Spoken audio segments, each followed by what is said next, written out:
বিভিন্ন প্রয়োজনে আমরা আমাদের ফোনে অনেক ধরনের অ্যাপ্লিকেশন ইনস্টল করি।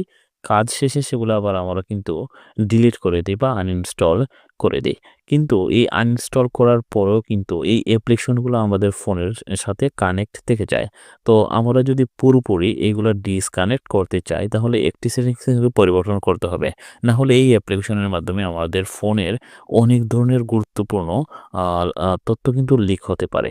তো চলুন বন্ধুরা কিভাবে সেই কাজটি করে দেখে আসি। তো এর জন্য আমরা ১ম এই সেটিংস অপশন থেকে গুগল অপশনে ক্লিক করব।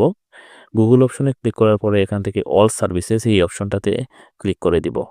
কানেক্ট অ্যাপস এই অপশনটাতে ক্লিক করব। এই অপশনটাতে ক্লিক করার পরে দেখেন এখানে অনেক ধরনের অ্যাপ্লিকেশন শো করতেছে। এখান থেকে কিন্তু কয়েকটি অ্যাপ্লিকেশন আমি আনইনস্টল করে দিছি।